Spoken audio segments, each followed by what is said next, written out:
අද හැමෝම සුබ දවසක් කියලා දැනුම ගවේෂක YouTube channel එක මම සාදරයෙන් පිළිගන්නවා. අද මම කියලා දෙන්න හදන්නේ කොහොමද ගෙදර ඉඳන් මේ දවස්වල ඔයගොල්ලෝ වැඩිපුරම හොයන කාරණාවක් YouTube එකේ ඉන්ටර්නෙට් වල ඔයගොල්ලෝ වැඩිපුරම හොයන කාරණාවක් තමයි කොහොමද අපි ගෙදර ඉඳන් අරක්කු ටිකක් හදාගන්නේ. මොකද මේ දවස්වල බාහිර වහලා කොරෝනා ප්‍රශ්න තියෙනවා. ඒක නිසා ඔයගොල්ලෝ මේ දවස්වල ගොඩක් යොහුසුලුව හොයන කාරණාවක් තමයි කොහොමද ගෙදර ඉඳන් ගෙදර තියෙන අමුද්‍රව්‍ය භාවිතා කරලා කොහොමද අපි අරක්කු ටිකක් අපේ බීම සඳහා සකස ගන්න කියලා තමයි ඔයගොල්ලෝ හැමතිස්සෙම හොයන්නේ. ඒක නිසා මම ඔයගොල්ලන්ට අද කියලා දෙනවා පැහැදිලිව. මගේ channel එකේ කලින් වීඩියෝ එකක් කරා මේ සම්බන්ධව. නමුත් එච්චර ලොකු පැහැදිලි කිරීමක් කරේ නෑ. මොකද මේ සම්බන්ධ කරුණු මේ අරක්කු පෙරීම සම්බන්ධ කරුණු නීතිමය ගැටලු වෙන කරුණු නිසා මම මේක වැඩිපුර විස්තර කරේ නෑ. නමුත් මම අද ඔයගොල්ලන්ට පැහැදිලිව කියලා දෙනවා කොහොමද අපි ගෙදර ඉඳන් අරක්කු ටිකක් පෙරාගන්නේ කියලා දෙනවා. ඒක නිසා ඔයගොල්ලෝ තාමත් මගේ channel එක subscribe කරලා නැත්නම් දැන්ම subscribe කරන්න. පල්ලෙහා තියෙන bell icon එක. ඔය bell icon එක click කරොත් තමයි මම වීඩියෝ එකක් upload කරපු ගමන් ඔයගොල්ලන්ට ඒකේ notification ලැබෙන්නේ. මම පිළිවෙලට මේ board එක භාවිතය කරලා ඉවරලා පිළිවෙලට රූප සටහන් මගින් පැහැදිලි කරනවා මේක කොහොමද කරන්න ඕන කියලා. මොකද සාමාන්‍යයෙන් මම මේ කියන්නේ මට මේකේ ප්‍රායෝගික අත්දැකීම් තියෙනවා. ඇත්තටම මම පෙරලා තියෙනවා. ඒක මම වගකීම ගන්නවා. මොකද මම මේ කතාව කියන්නේ වගකීමෙන්. මොකද මම අත්හදා බලලා තියෙනවා. මම අත්හදා බැලීමේ අත්දැකීම් තියෙන නිසා මට පැහැදිලිව මේක පැහැදිලි කරන්න පුළුවන්. මම කියන්නේ ඔයගොල්ලන්ට මගේ මේ පැහැදිලි කිරීම භාවිතයෙන් අරක්කු පෙරන්න අරක්කු විකුණන්න ඒකේ වගකීම් මම ගන්නෑ. නමුත් මම පැහැදිලිව ඒක කරන්නේ කොහොමද කියලා ඔයගොල්ලන්ට අවශ්‍ය දැනුම ලබා දෙනවා. ඔයගොල්ලෝ ඒක හොඳ දෙයකට භාවිතා කරනවා නම් භාවිතා කරනවාද එහෙම නැත්නම් වැරදි දෙයකට භාවිතා කරනවාද කියන එක ඔයගොල්ලෝගේ අතේ තියෙන කරුණක් දැනුම ෂෙයා කරන එක තමයි මගේ රාජකාරිය වෙන්නේ. ඒක නිසා මම පැහැදිලිව කියලා දෙනවා මේක අපි කොහොමද කරන්නේ කියලා. අපි බලමු පියවරෙන් පියවර මේ වැඩේ කොහොමද ඉස්සරහට කරගෙන යන්නේ කියලා. ඒ වගේම අපේ ගෙදර තියෙන සාමාන්‍ය උපකරණ භාවිතයෙන් අපිට මේක කොහොමද පහසුවෙන් කරගන්න පුළුවන් මේ වෙලාවේ. මේ වෙලාවේ අපි කොහොමද කරගන්නේ? මොකද අපි ගාව තියෙන උපකරණ සීමිතයි. ගෙදර තියෙන උපකරණ භාවිතයෙන් ඉතාම සීමිත විදිහට අපිට අවශ්‍ය එතනෝල් ටිකක් එහෙම නැත්නම් මධ්‍යසාර ටිකක් කොහොමද නිපදවා ගන්න කියලා තමයි මම මේ කියලා දෙන්නේ. ඒක නිසා ඔයගොල්ලන්ට මේක සම්බන්ධව මොනවා හරි ගැටලු තිබ්බොත් පල්ලෙහා කමෙන්ට් සෙක්ෂන් එකේ කමෙන්ට් එකක් දාන්න අමතක කරන්න එපා. ඒවට මම උත්තර අනිවාර්යෙන් ඔයගොල්ලන්ට දෙන්න බැඳිලා ඉන්නවා. ඒක නිසා ඔයගොල්ලෝගේ අදහස් සහ යෝජනා මට අනිවාර්යෙන් දැනගන්න ඕන. ඒවා ඔයගොල්ලෝ ෂෙයා කරන්න. ඔයගොල්ලෝ මොන හරි ප්‍රශ්න ගැටලු ආවොත් ඒක අනිවාර්යෙන් මගෙන් අහන්න. ඒවට මම උත්තර දෙනවා. පැහැදිලි උත්තර දෙනවා. ඒක නිසා අපි බලමු ගිහින් කොහොමද මේක කරන්නේ කියලා.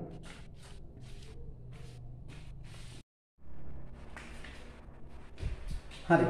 රයිට්. අපි බලමු ඉස්සල්ලාම අපි බලමු මේ මධ්‍යසාර කියන්නේ මොනවද? සාමාන්‍යයෙන් දැන් අපි බොන්න භාවිතා කරන මධ්‍යසාර කියන්නේ මොනවද කියන එක අපි ඉස්සල්ලා අවබෝධ කරගන්න ඕනේ. එතකොට මධ්‍යසාර ගත්තට පස්සේ මධ්‍යසාර කාණ්ඩ ගොඩක් තියෙනවා. හරි? හැබැයි අපි බොන්න ගන්න මධ්‍යසාර කියලා කියන්නේ එතනෝල්. CH3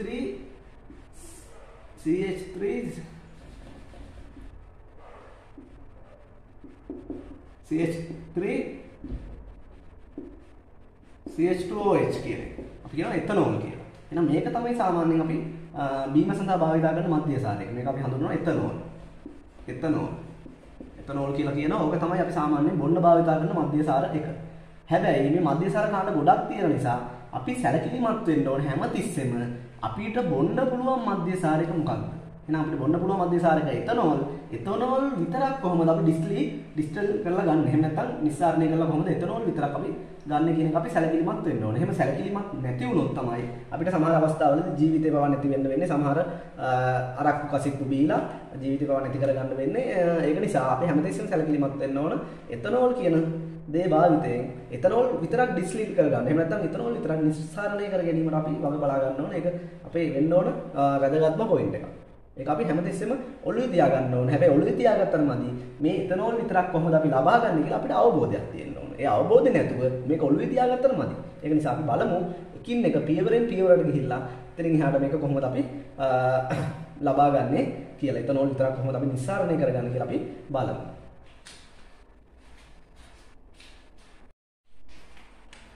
හරි. දැන් තමයි අපිට තියෙන වැදගත්ම ප්‍රශ්නේ අපිට එන්නේ. දැන් කොහොමද මොනවා භාවිතා කරලාද අපි මේ එතනෝල් නිස්සාරණය කරන්නේ? මොනවා භාවිතයෙන් අපි එතනෝල් නිස්සාරණය කරන්නේ කියලා තමයි දැන් ප්‍රශ්නේ. එහෙනම් අපිට මහා ලොකු දේවල් අවශ්‍ය වෙන්නේ එතනෝල් නිස්සාරණය කරගන්න. සමාජයේ නොයෙකුත් කටකතා තියෙනවා. යූරියා දානවා, කටුකම්බි දානවා. හරි? ඔය එක එක කතන්දර ගොඩාක් තියෙනවා. නයි දානවා, නයි බිත්තර දානවා. ඒවා සම්පූර්ණ මනස්ගත බොරු කතන්දර. එතනෝල් නිස්සාරණය කරගන්න අපිට ඕන සරල ද්‍රව්‍ය කිහිපයක්. පළවෙනි එක තමයි අපිට සීනි ඕන. සීනි ඕන. දෙවෙනි එක අපිට ඊස්ට් ඕන. ඊස්ට් කියලා කියන්නේ දිලීරයක්. සීනි කියලා කියන්නේ සුක්‍රෝස් කියලා කියනවා. C12යි H22යි O11යි. ඔන්න සීනි. මේ ඊස්ට් කියන්නේ දිලීරයක්. ඊළඟට අපිට ජලය ඕන. ඊළඟට ලීටර 20ක විතර කෑන් එකක් ඕන. කෑන් එකක් ඕන. දැන් අපි ඉස්සෙල්ලාම කරන්නේ මේ සීනි අරන් හරිද? මේ සීනි අරන් ජලයේ හොඳින් දිය කරනවා. කරලා මෙන්න මේ ලීටර 20 කෑන් එක 3 කාලක් වගේ සම්පූර්ණයෙන් පිරෙන එකක් නෙවෙයි 3 කාලක් වගේ. කෑන් එක දැන් අපි හිතමු මෙහෙම කෑන් එක තියෙනවා කියලා ලීටර 20. ලීටර 20 කෑන් එක මෙහෙම තියෙනවා නම් හරි. මේකේ සම්පූර්ණයෙන්ම පිරෙනකන් දාන්නේ අපි දාන්නේ 3 කාලක් පිරෙනකන්. 3 කාලක් පිරෙනකන් මොකද කරන්නේ? මේ ජලය සහ සීනි මිශ්‍රණය එකතු කරනවා.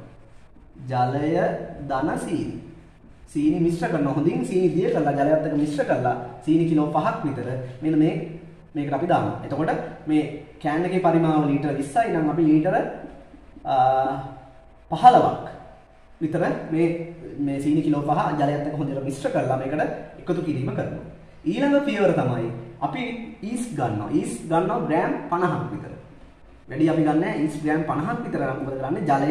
ජලය ලීටර භාගයක වගේ හොඳට දිය කරලා ඉවරලා අපි මෙන්න මේකට එකතු කරනවා. ඊට පස්සේ දැන් ඊස්ට් එකතු වීම වුණා.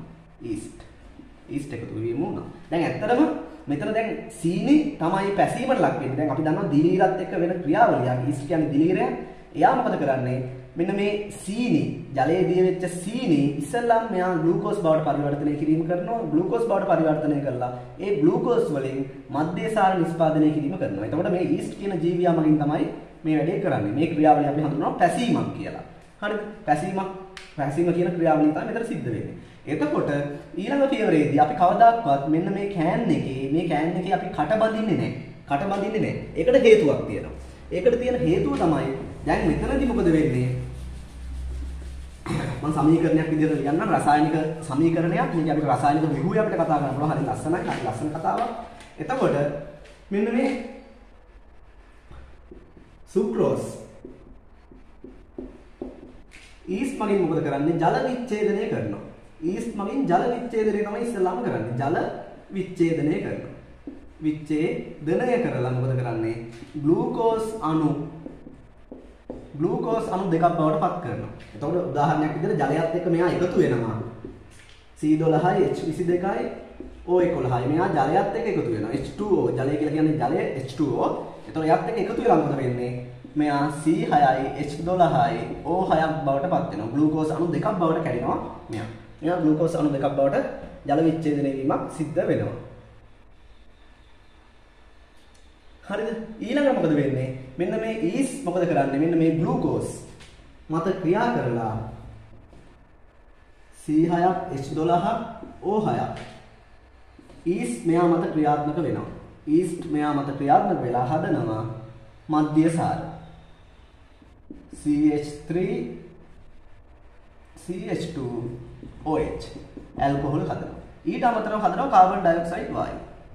අපි දන්නවා මේගොල්ලෝගේ ශ්වසන ක්‍රියාවලිය දැන් අපි ශ්වසනය කරත් කාබන් ඩයොක්සයිඩ් තමයි එළියට එමිට් කරන්නේ. එහෙම නැත්නම් පිට කිරීම කරන්නේ. එතකොට ඒ වගේම තමයි මේ ඊස්ට් කියන්නේ ජීවියේ මෙයාගේ පරිවෘත්තීය ක්‍රියාවලිය වල ප්‍රතිඵලයක් විදිහට හැදෙනවා ඇල්කොහොල්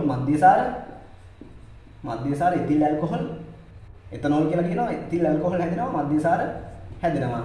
ඊට අමතරව කාබන් ඩයොක්සයිඩ් පිටවීම වෙනවා. අර අපි බෝතලේ කට වැහුවොත් මොකද වෙන්නේ? මේ පිට වෙන කාබන් ඩයොක්සයිඩ් වලට පිට වෙන්න තැනක් නැති වෙනවා. පිට වෙන්න තැනක් නැති වෙලා මොකද වෙන්නේ? මේ බෝතලේ පිපිරෙන්න පුළුවන්. ඒක නිසා අපි මූඩිය තදින් වහන්නේ. මූඩිය සාමාන්‍යයෙන් අපි රෙදි කෑල්ලකින් තමයි ආවරණය කිරීම කරන්නේ. එතකොට මේ බෝතලේ නම් බෝතලේ දැන් කට තියෙනවනේ කට වහන්නේ නැහැ. කට මොකද කරන්නේ? රෙදි කෑල්ලකින් ආවරණය කරනවා. දැල් රෙදි කෑල්ලකින් සත්තුන්ට යන්න බැරි වෙන්න හොඳට ආවරණය කරනවා. එහෙනම් මේ ක්‍රියාවලිය තමයි මෙතන සිද්ධ වෙන්නේ. මොකද්ද වෙන්නේ?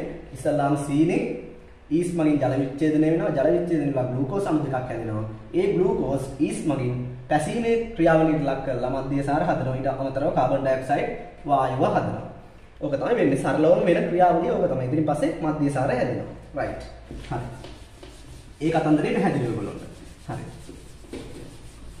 ඊළඟට මොකද වෙන්නේ? දැන් අපි මේ සීනි ජලය සහ ඊස්ට් මිශ්‍ර කරලා තියෙන මේ මිශ්‍රණය දින කීයක් තියෙන්න ඕනද පැසෙන්න?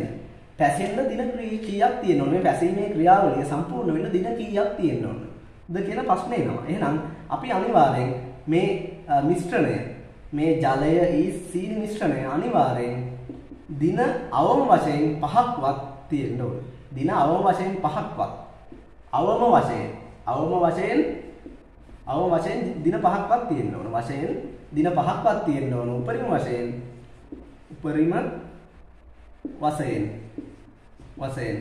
දින 7ක්වත් තියෙන්න ඕන. එතකොට මේ මිශ්‍රණය පැහිලා ඉවරයි නම් ඒ කියන්නේ මේකේ තියෙන සම්පූර්ණ ග්ලූකෝස් ප්‍රමාණය පැසීමට ලක් වෙලා මධ්‍යසාර නිෂ්පාදනය වෙලා ඉවර නම් මේකේ බුබුලු දැමීමක් සිද්ධ වෙන්නේ නැහැ. බුබුලු දැමීමක් සිද්ධ වෙන්නේ නැහැ. ඒක නිරීක්ෂණය කරන්න පුළුවන්. පැසිලා ඉවර නම් අනිවාර්යෙන් බුබුලු දැමීම සිද්ධ වෙන්නේ නැහැ. මොකද අර ඊස්ට් වලට ක්‍රියාත්මක වෙන්න තවත් ග්ලූකෝස් නැති වෙනවා. ග්ලූකෝස් නැති වෙන නිසා සීනි ඉවර වෙනවා. සීනි ඉවරනාට පස්සේ ග්ලූකෝස් ඔටෝමැටිකලි නැති වෙනවා. ඒක නිසා ඒගොල්ලෝගේ පැසීමේ ක්‍රියාවලියට භාජනය කරන්න උපස්තරයක් නැති වෙන නිසා ඒගොල්ලෝ තවදුරටත් පැසීමේ ක්‍රියාවලිය වෙන්නේ නැහැ. මේක පැසිලා ඉවර නම් අර බුබුලු දැමීම සම්පූර්ණයෙන්ම නතර වීම සිද්ධ වෙනවා. එහෙම වුණ අවස්ථාවේදී තමයි අපි අරක්කු නිස්සාරණය කරන්නේ. එහෙම නැත්නම් ඉතිල් ඇල්කොහොල් එහෙම නැත්නම් එතනෝල් වෙන් කරගන්න අපි ක්‍රියාත්මක වෙන්නේ. එතනින් පස්සේ අපිට පුළුවන් අපේ ගෙදර තියෙන කලයක් භාවිතා කරන්න. කලයක් භාවිතා කරන්න පුළුවන්. සරලම ගත් කලේ භාවිතා කරන්න පුළුවන්. අපේ ගෙදර කල හැමෝගෙම ගෙදර වල කල තියෙනවා. කලයක් භාවිතා කරන්න පුළුවන්. දැන් අපි කරන්නේ අර මිශ්‍රණය මේකට එකතු කරනවා. මිශ්‍රණය මේකට එකතු කරලා මේක පුරවනවා. කලේ පුරවනවා. කලේ පුරවලා මොකද කරන්නේ? දැන් මේ කලේ කටවහන්නත් අපිට ක්‍රමයක් තියෙන්න එපේ. කලේ කටවහන්න ක්‍රමයක් තියෙන්න ඕනේ. එහෙනම් අපි දන්නවා කලේ කට ගන්නට ලීරවුමක් කපා ගන්නවා. ලීරවුමක් කපාගෙන ඒක මෙතෙන්ට සම්බන්ධ කරනවා. ඒක මෙතෙන්ට සම්බන්ධ කරලා මේකට සම්බන්ධ කරනවා යකඩ නල කැටල්ලක් සම්බන්ධ කරනවා. ඒ නලේ පල්ලෙහාටම දාන්නේ නැහැ. පල්ලෙහාටම දාන්නේ නැහැ. ඒ මූඩිය ගාවින් තමයි එහෙම නැත්නම් ඒ ලීරවුම ගාවින්ම තමයි ඒ බට කැල්ල තියන්නේ. හරි. ඊළඟට මේකට සම්බන්ධ කරනවා රබර් නලයක් සම්බන්ධ කරනවා. මම ටිකක් එක ලොකුවට අඳින්නම්. ඔන්න රබර් නලය සම්බන්ධ කරා මේකට. රබර් නලය සම්බන්ධ කරලා ඒක ඔහොම අපිට අවශ්‍ය පරිදි ගන්න පුළුවන්. ඊළඟට මේකට සම්බන්ධ කරනවා තඹ දඟරයක්. තඹ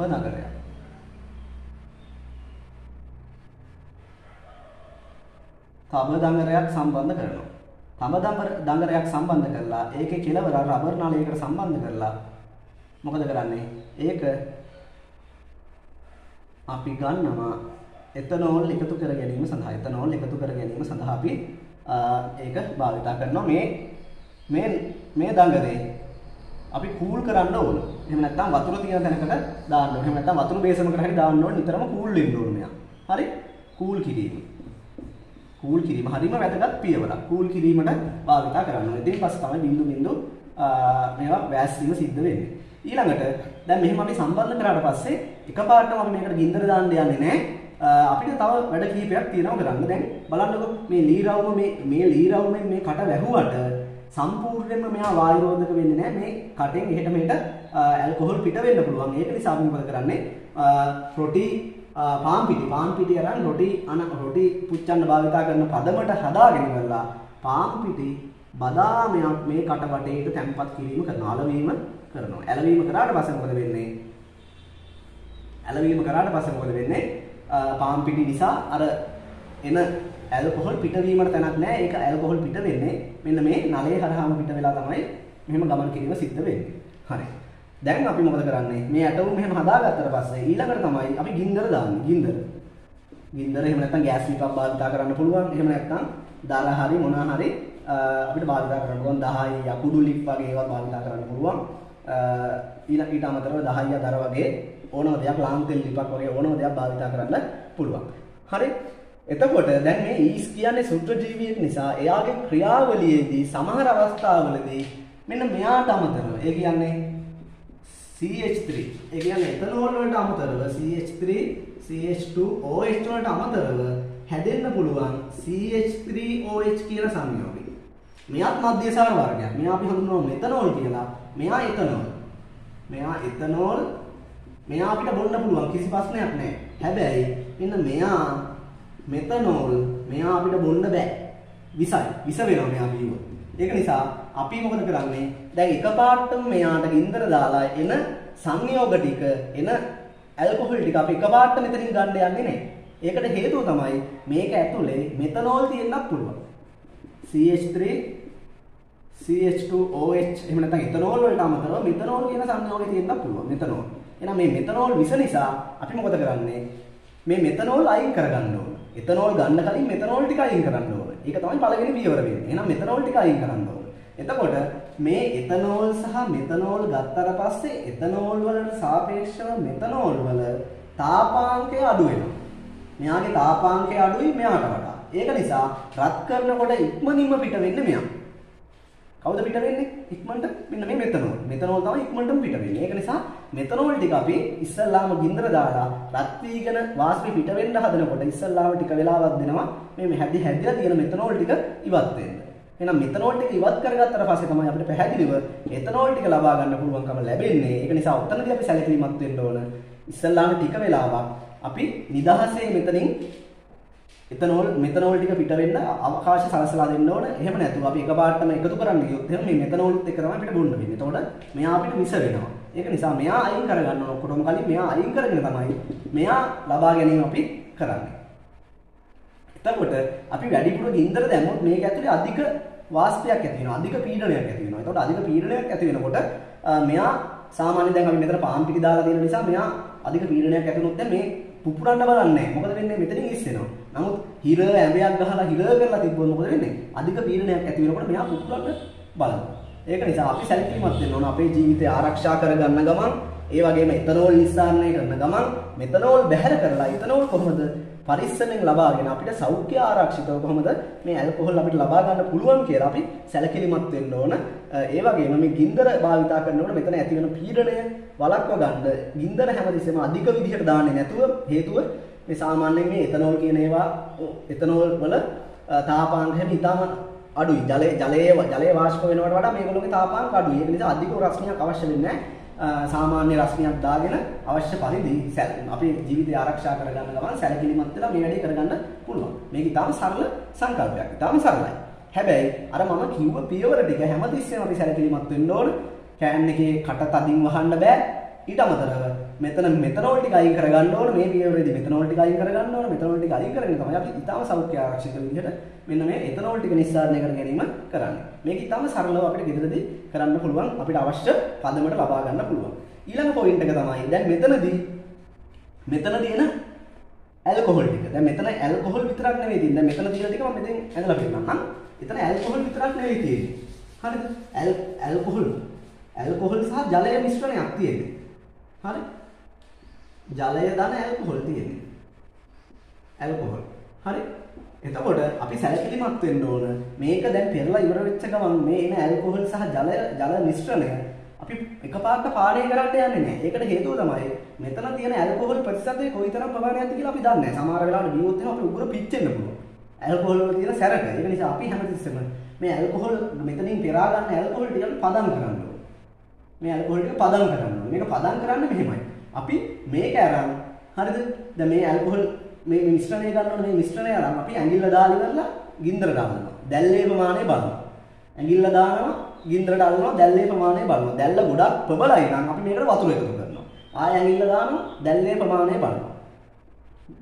දීර්ඝ වේලාවක් මේක පත්තු වෙනවනම් මේ ඇල්කොහොල් සාන්ද්‍රණය වැඩි ආය ජලය එකතු කරනවා. ඒක නිසා ඔහොම ගිහිල්ලි වෙලා මේකට ඇඟිල්ල ඔබලි වෙලා ගිනි කූරකට අල්ලලා බර්න් වෙන පත්තු වෙලා තප්පර කිහිපයක් තිබිලා නිවෙනවා නම් අපිට මේක හරි පදනම විදිහට අපිට භාවිතා කරන්න පුළුවන්. ඒක නිසා අපි හැමතිස්සෙම සැලකිලිමත් වෙන්න ඕන කරුණු කිහිපයක් තියෙනවා. ඒ ටික හරියට සැලකිලිමත් වුණොත් අපිට සාර්ථකව මේ වැඩේ කරගෙන අපිට අවශ්‍ය ඇල්කොහොල් එහෙම නැත්නම් එතනෝල් එහෙම නැත්නම් මද්යසාර අපි සරල ගමේ විවහාර කරන කසිප්පු කියලා. මේ කසිප්පු ටික නිස්සාරණය කරගෙන අපේ සතුට පන්නේක ගන්න පුළුවන්. නැවගිල්ලවත් බෑන්චුන්, තවගිල්ලවත් ඒචුන් කියලා අපේ ආතල් එක අපිට ගන්න පුළුවන්. ඒ නිසා අපි මේ පියවර ටික සැලකිලිමත්ව කරන්න ඕන.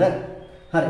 ඔයගොල්ලෝ යම් කිසි දැනුමක් මේ සම්බන්ධව ලැබුණා කියලා හිතෙනවා නම් මගේ channel එක subscribe කරන්න අමතක කරන්න එපා. ඊට අමතරව පල්ලෙහා තියෙනවා bell icon එක. ওই bell icon එක එබුවොත් තමයි මම වීඩියෝ එකක් upload කරපු ගමන් ඔයගොල්ලන්ට ඒකේ notification එක ලැබෙන්නේ. ඒක නිසා පරිස්සමෙන් මේ වැඩේ කරන්න. කොරෝනා කියලා ඔයගොල්ලෝගේ ආතල් නොගෙන ඉන්න එපා. ආතල් එක ගන්න. හැබැයි පරිස්සමෙන් හැම දෙයක්ම balance කරගෙන ජීවිතේ balance කරගෙන අපි අපේ ආතල් එක ගත යුතුමයි.